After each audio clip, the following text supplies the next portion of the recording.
안녕하세요. 우리 지난 일주일도 잘 지내셨죠? 오늘 여기 우리 주일 예배 사회석 앞에서 인사드립니다. 사회석 앞이라기보다는 사실 여기 세례수가 담겨 있는 세례수 폰트 옆에서 인사를 드립니다.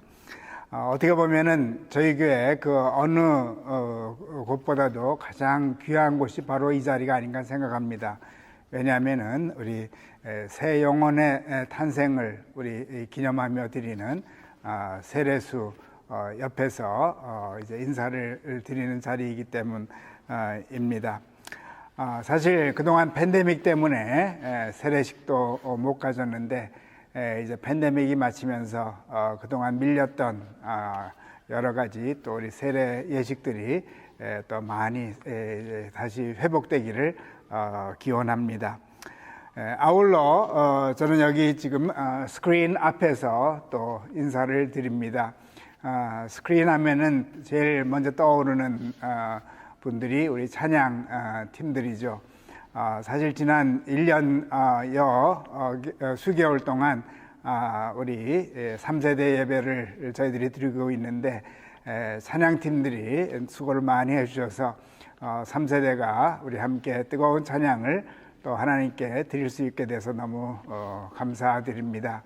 15분 동영상을 찬양 동영상을 만든다는 것이 결코 수월한 일이 아닌데 매주일 그렇게 만들어 주신 것에 대해서 다시 한번 이 시간을 빌어서 진심으로 감사드립니다. 특별히 오늘 제가 이 세례 받는 이곳에서 인사드리는 이유가 있습니다. 오늘은 사도행전 두 번째 동영상인데 오늘은 사도 바울이 될 수 있었던 그 현장을 찾아서 함께 여러분들과 나누고자 합니다. 사도 바울의 이름이 성경에 제일 먼저 나오는 것이 7장 58절입니다. 성 밖으로 내치고 돌로 칠세 증인들이 옷을 벗어 사울이라 하는 청년의 발 앞에 두니라.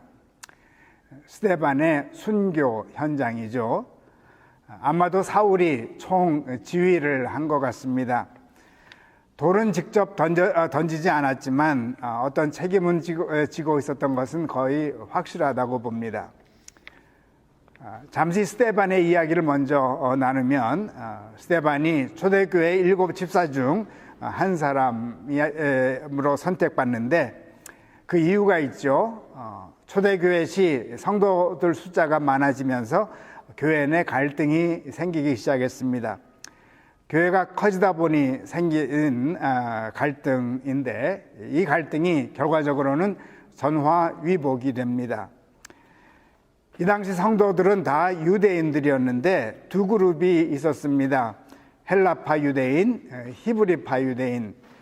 히브리파 유대인은 이스라엘 땅에서 자라난 유대인들을 말하고 헬라파는 헬라 문화 지역 곧 이방 땅에서 자란 유대인들 곧 유대인 교포 2세라고 생각해도 좋을 줄로 압니다. 그런데 헬라파 유대인들이 자기들의 과부들이 구제에서 빠진다고 불평하기 시작합니다. 결국 12사도가 해결책을 내놓는데 자기들은 기도하는 일과 말씀 사역에 전념을 하고 믿음과 성령이 충만한 사람 7을 택하여 집사로 안수시키고 그들로 하여금 섬기는 일을 떠맡겼던 것입니다. 그랬더니 어떤 결과가 나왔냐면은 6장 7절 하나님의 말씀이 점점 왕성하여 예루살렘에 있는 제자의 수가 더 심히 많아지고 허다한 제사장의 무리도 이 도에 복종하니라.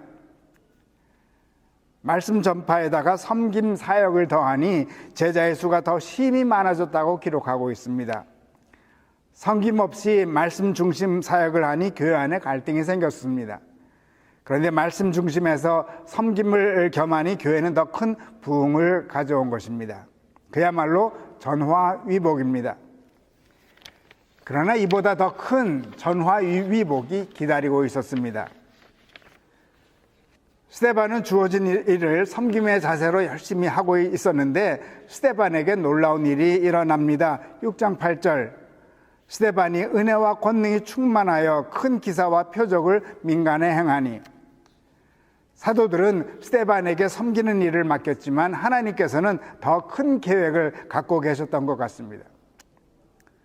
한편 능력을 행하는 스데반을 보고 여러 지방에서 온 사람들이 스데반과 논쟁을 시작합니다. 그런데 자기 자신보다 이웃을 사랑하는 마음으로 논쟁을 하는 섬김의 사람 스데반을 이길 수가 없었던 모양입니다. 사람들은 논쟁에서 밀리니까 이 당시 최고 기관인 산헤드린 공회에 고소를 합니다. 물론 거짓 증인들을 세워서. 한편 스데반은 너무 좋은 기회라고 생각했을 것입니다. 담대하게 공회 앞에서 주님을 증거합니다. 한마디로 설교를 시작한 것입니다. 구약의 말씀을 가지고 예수 그리스도가 구세주이심을 조리 있게 전합니다. 7장 54, 56절, 그들이 이 말을 듣고 마음에 찔려 그를 향하여 이를 갈거늘 스데반이 성령 충만하여 하늘을 우러러 주목하여 하나님의 영광과 및 예수께서 하나님 우편에 서신 것을 보고 말하되 보라 하늘이 열리고 인자가 하나님 우편에 서신 것을 보노라 한대. 설교까지는 참았는데 마지막 말을 듣자 큰 소리를 지르며 달려들어 붙잡아 성 밖으로 내칩니다. 돌로 치면서 증인들은 옷을 사울 발 앞에 갖다 둡니다. 스데반은 돌에 맞으면서 부르짖습니다. 주 예수여 내 영혼을 받아 주시옵소서. 그리고는 무릎을 꿇고 크게 기도드립니다. 주 예수여, 주여 이 죄를 그들에게 돌리지 마옵소서. 그런데 8장 1절을 보면 사울은 그가 죽임당함을 마땅히 여기니라. 사울은 이 모든 것을 보았던 것입니다. 스데반이라는 사람이 섬기는 것을 보았고 능력 행하는 것을 보았고 공회에서 설교하는 것을 보았습니다. 그런데 모든 것을 보았는데 그의 판단에는 당연히 돌에 맞아 죽기에 합당하다고 생각했던 것입니다. 여기는 우리 교회 복도 두 화장실 사이에 있는 또 패밀리 레스트룸 앞에서 인사드립니다. 정할 데가 없어서 이 패밀리 레스트룸 앞에서 인사드리나 하시겠는데 이것도 사실 역사적인 이야기가 있습니다. 우리 원래 건물에서는 두 화장실이 있었고 여기는 이제 옷걸이 같은 거를 놓는 데였습니다. 그래서 이런 공간이 있었는데 가면 갈수록 조금 도난 사고도 있고 해가지고 거의 사용하지 않는 조그만 공간이었죠. 그래서 기왕 ECC 건축하면서 여기에 우리 화장실을 또 이렇게 넓게 만들자 해가지고 이렇게 패밀리 레스트룸이 됐죠. 그래서 안에 들어와 보시면 상당히 넓게 이제 이렇게 만들게 되었습니다. 사도 바울이 사울에서 바울로 변한 것처럼 우리 구간에서 변한 곳이 하나 있다 하면은 바로 여기 이 화장실이 원래 그러한 옷걸이가 있는 데서 이제 화장실로 변한 곳이 돼서 여기서 이것을 여러분들에게 또 다시 한번 소개해 드립니다.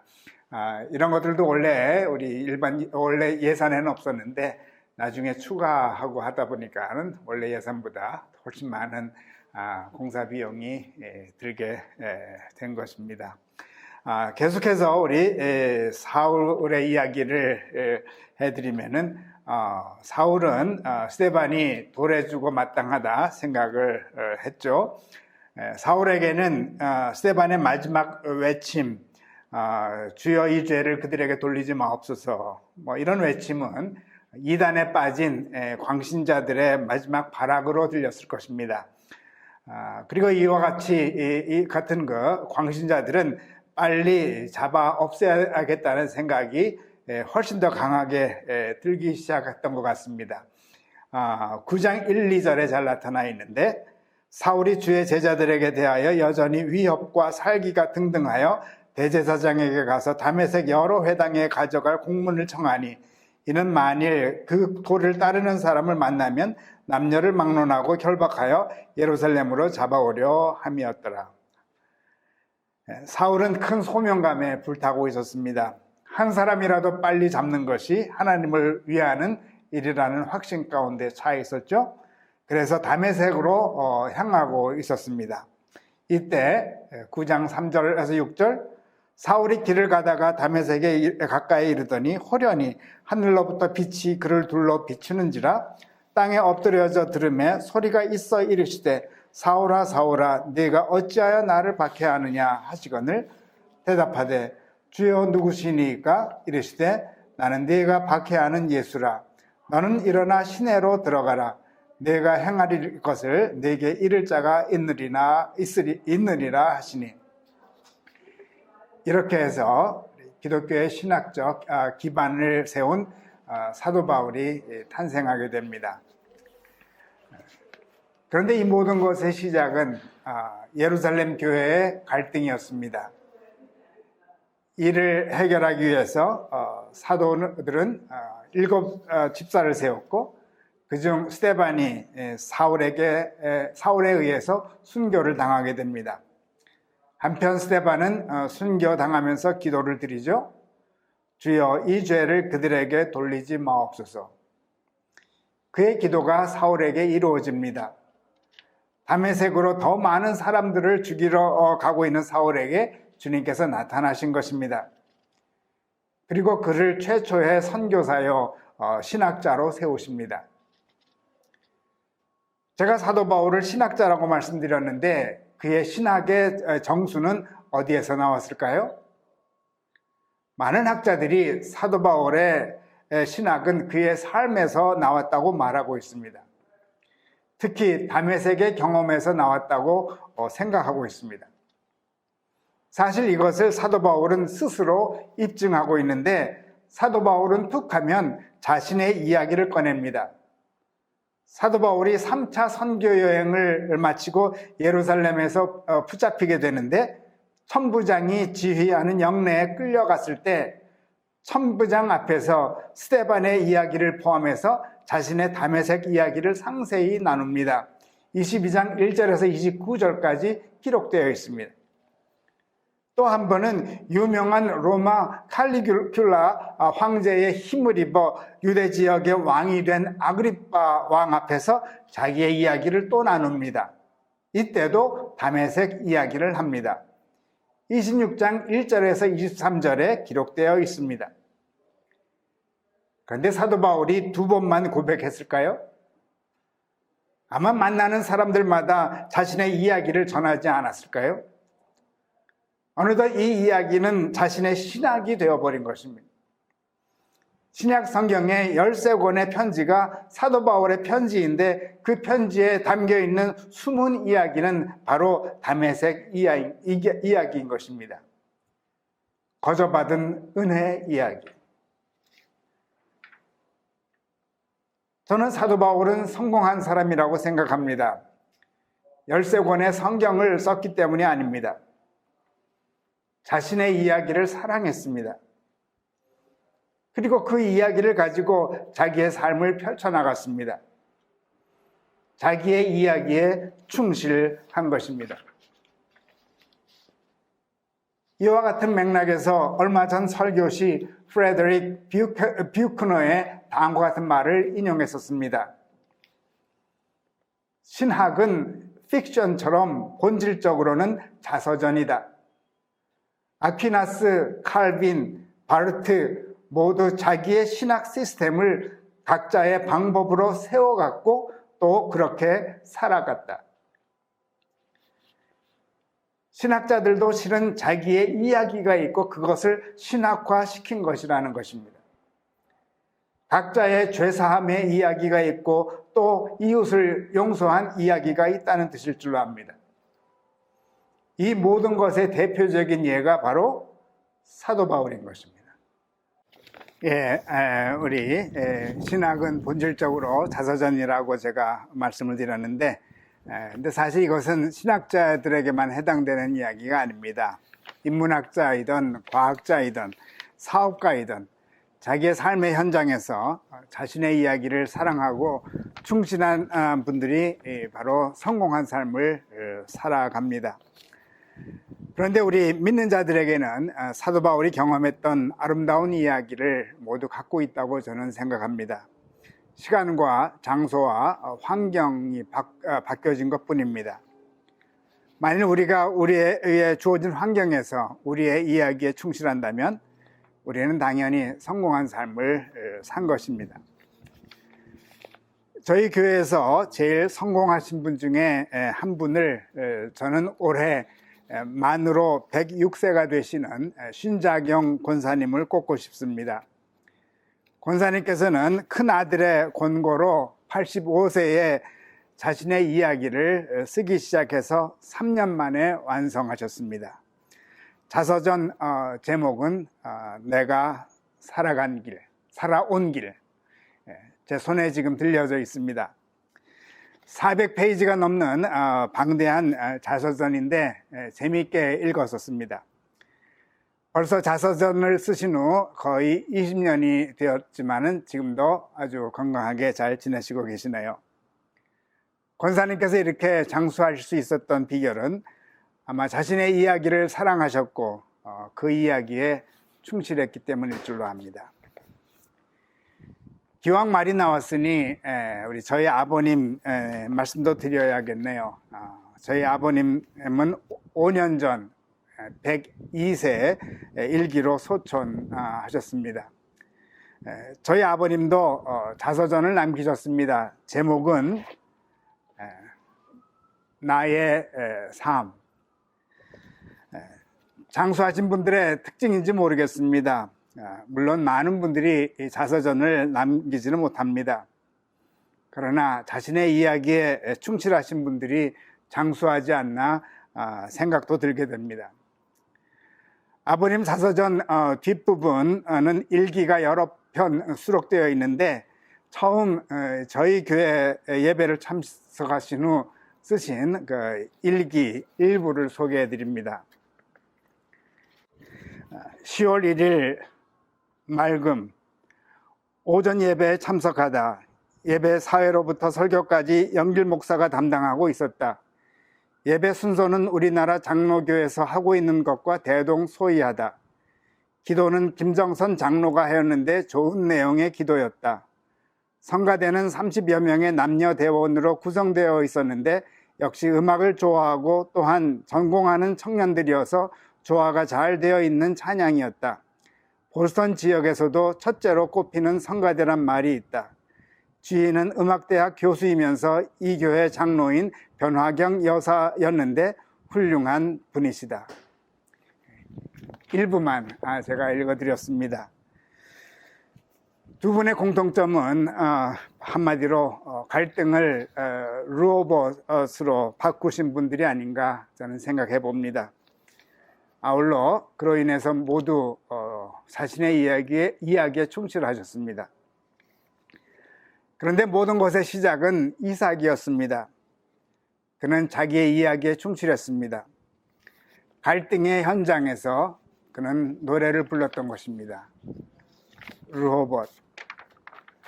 사도 바울도 자기 이야기에 충실했습니다. 그래서 13권의 사랑의 편지를 쓸 수 있었습니다. 우리도 남은 평생 우리들의 이야기에 충실하십시다. 우리들의 이야기에 공통점이 있습니다.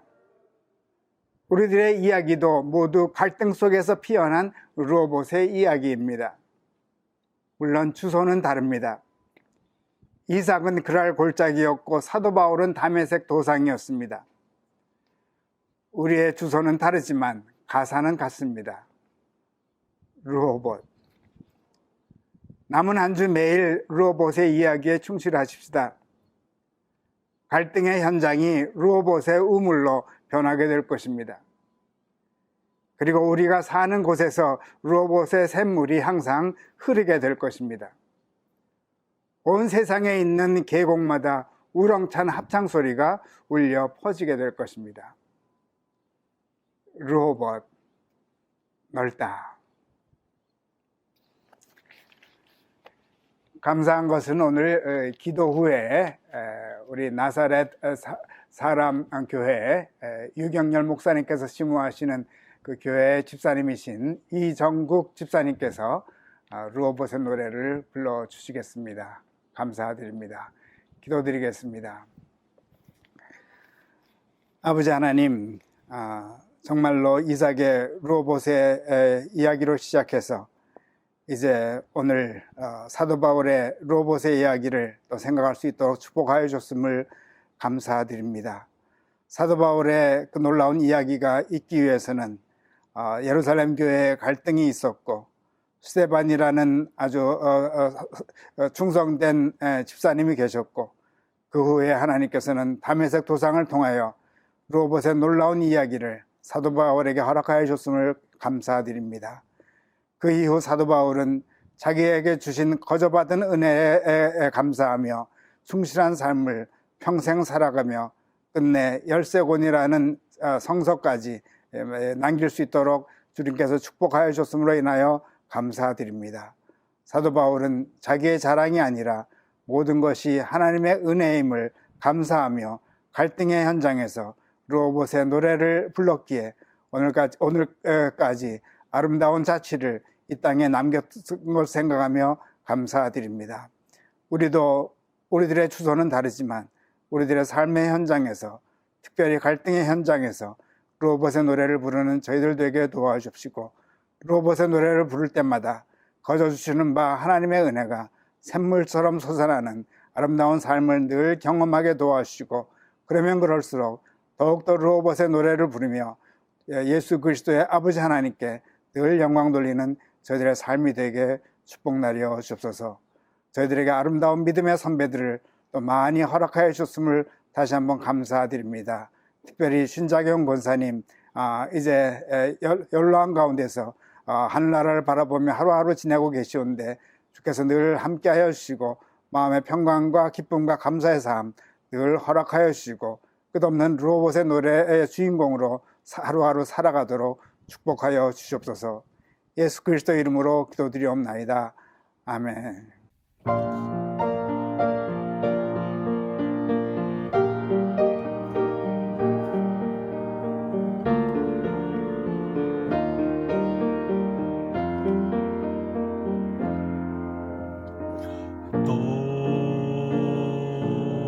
떠난 자들 주께서 부르시니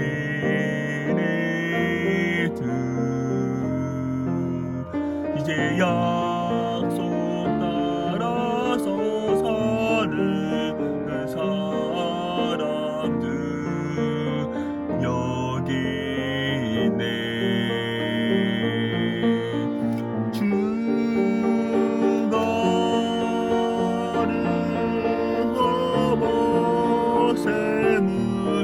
우리에게 주셨네.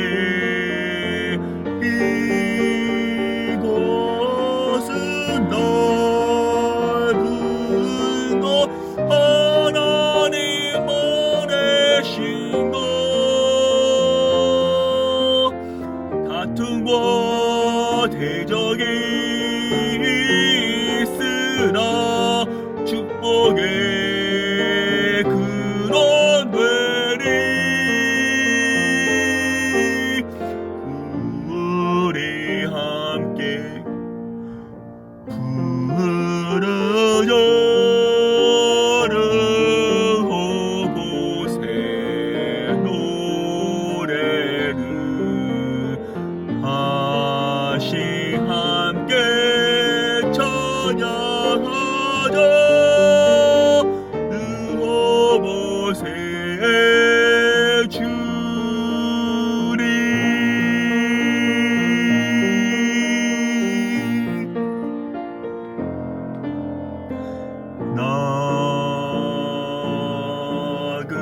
나그네들 주께서 택하시니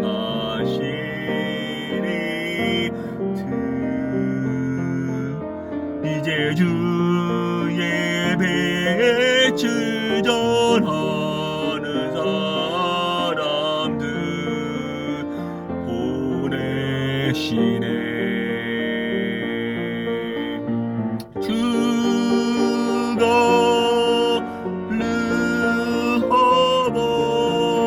르호보셈을 우리에게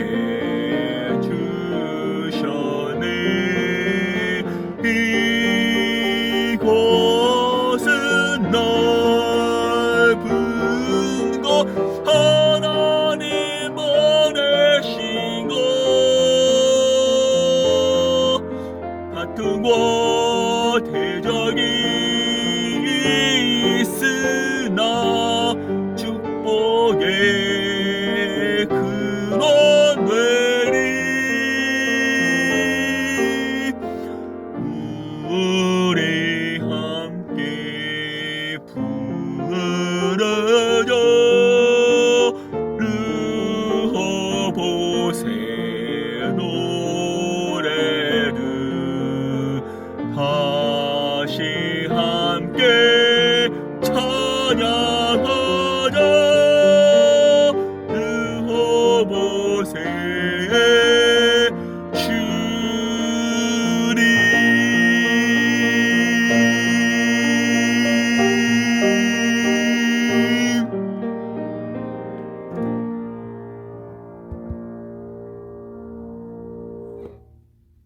예, 감사합니다. 그럼 또 다음 주에 뵙겠습니다. 안녕히 계세요.